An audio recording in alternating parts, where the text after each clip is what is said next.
Alright, hey, what's up guys at mga kaaro, good morning. Alright, gamit natin ay ang 525 ACX, yung DSX natin nandun. Dadalhin na natin to sa Vogue, may kukunin tayong bagong motor. Hindi ko binili yun ha, titest natin. Meron tayong dalang product bago, helmet spray. It's an odor eliminator, comes in lemon, fresh, ganyan yung tsura niya. Papasubukan natin to doon. And at the same time, pang helmet din to. Packaging medyo iba, matte, but inaantay pa natin yung yung talagang gagamitin natin na packaging. But anyway, this is helmet protect. Yan ang gamit natin sa helmet natin, kaya makintab, kaya protected. So ito pang exterior, ito pang loob. Okay, yan. Papasubukan natin dun sa mga Vogue staffs.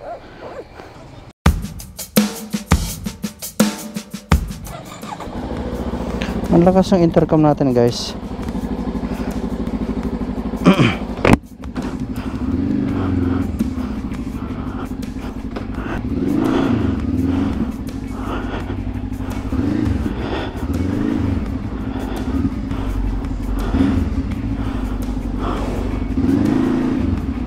Ang traffic, boy oh boy, but traffic dito. Since na traffic tayo, pag-usapan natin ng konti itong motor na to, no? Kasi hindi ko alam kung kailan ko ulit siya makikita. So far, for almost 2 weeks, may get 1 week na nagamit natin to. Well, hindi araw-araw, pero I'm liking it so much. This is their 500 ACX. So ito yung scrambler type sa AC lineup nila, no? I like that this is very light, sobrang gaan nito, napakagaan. Kulay astig, I like the lines na mga yellows and greens from here and there.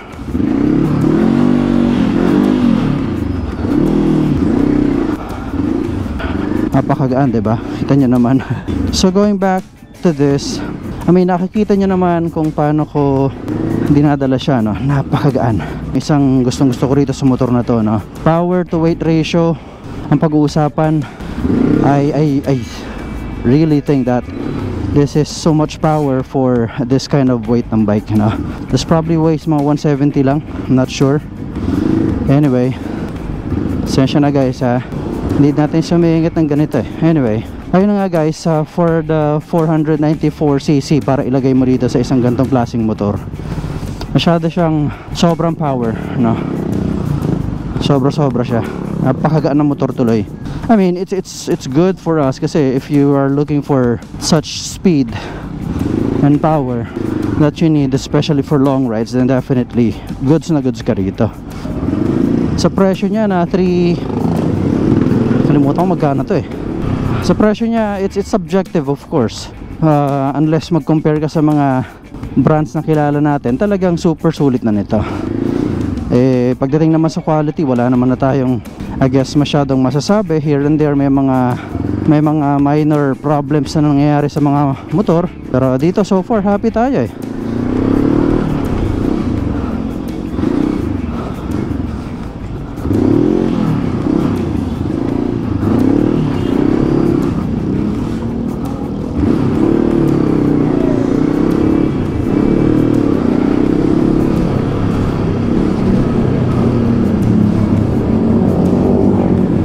Sarap gamitin, ano?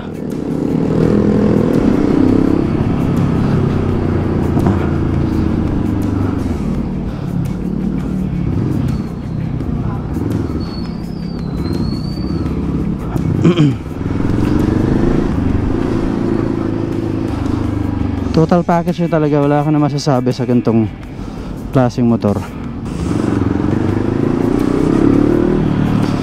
Masarap siya pang long ride dahil magaan nga, tapos yung power niya, napagod na si kuya, nagsasoft drinks na sa motor. Okay.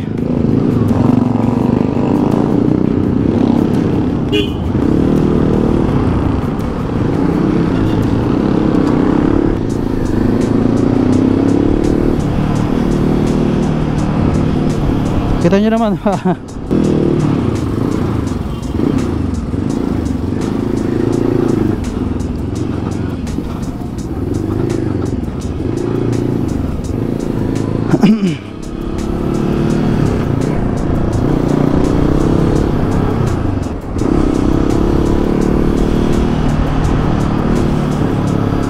Alam niyo, pa ulit-ulit ako dito sa part na to, no? Napaka-smooth ng 525 na engine, no? Sobrang bilib ako. 500, but 525 engine definitely is a banger. Okay, I feel na dapat ito nga yung gantong klase ng engine ang nilabas muna nilang nauna, kasi napakaganda niya. Napakaganda, very friendly sa beginners, definitely.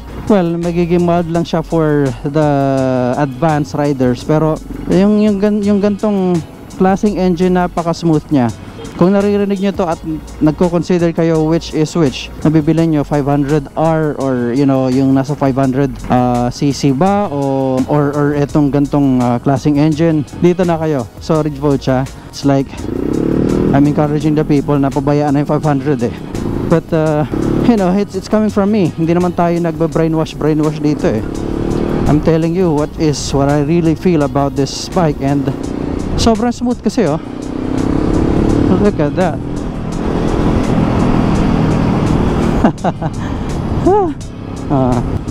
Na pagdating sa mga accessories niya, you know, this is parted with a, tama ba term ko, parted? Anyway, meron tong magandang gulong, it's Metzeler tires. So definitely maganda siya pang off-road, kasi ito scrambler type to eh. So pwede naman pang off-road na to. City, walang problema.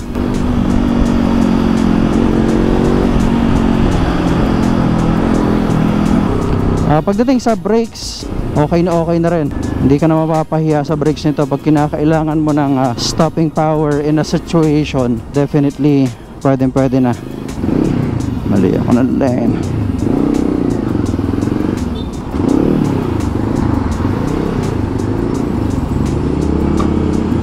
Suspension, kita nyo naman, medyo malubak yung dinadaanan natin. Hindi masyado matagtag. KYB yata suspension nito.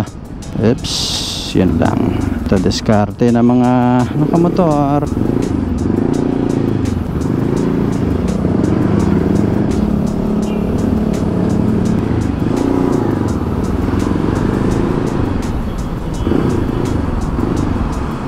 Nga pala, may promo sila ngayon sa mga nagpaplanong bumili ng motor ngayong fall. Magkakapaskuhan na. Ano ba petsa ngayon? 20? 19? Sa mga nagpaplano na bumili ng motor, may discount sila. I'm just not sure magkano.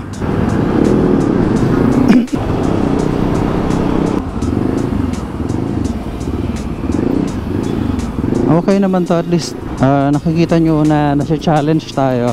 Actually, hindi na siya challenge. I mean, you know, there's a challenge, pero dahil dito sa ganda ng motor, sa gaan, kayang-kaya. Ay, naka! Kala ko okay dito. Grabe. At saan ka magpunta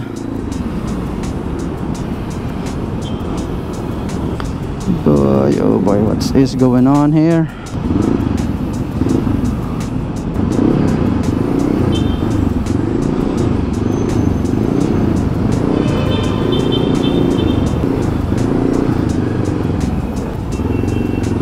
Wala mapuntahan.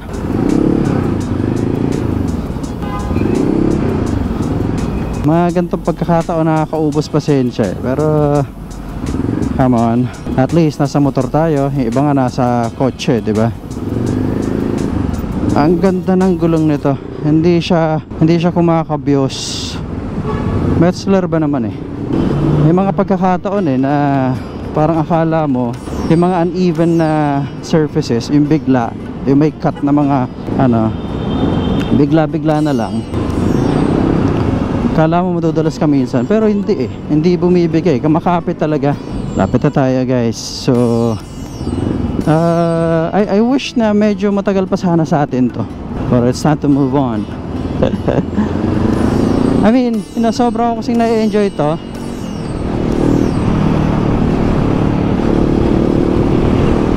Clutch, malambot lang, napaka-convenienteng gamitin.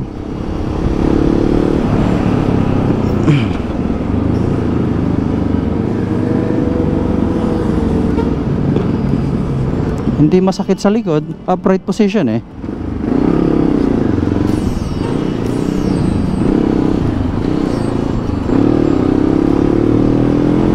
Look at that.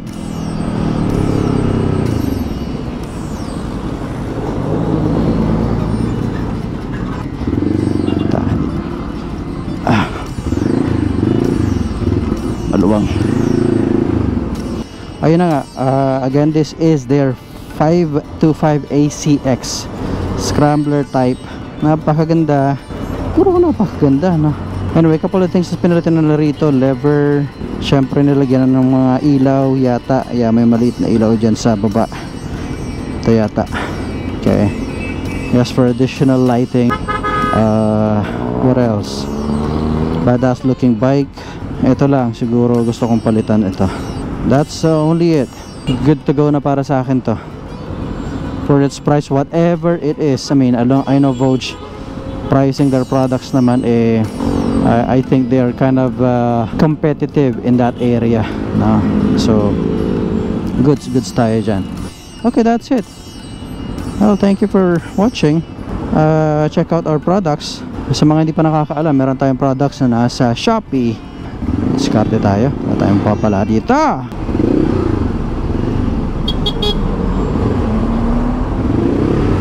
Ayaw nilang pasingitin yung mga nandito sa ano. Kanina pa tayo dito eh.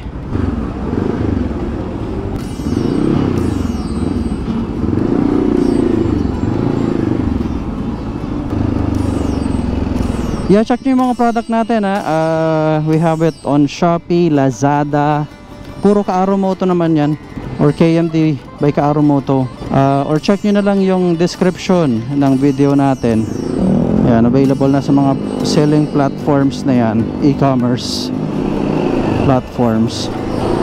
Pasuporta po guys at mga Kaaro, if you wouldn't mind. I'll appreciate it from the bottom of my heart.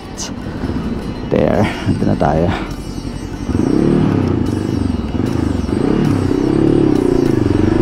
Whew.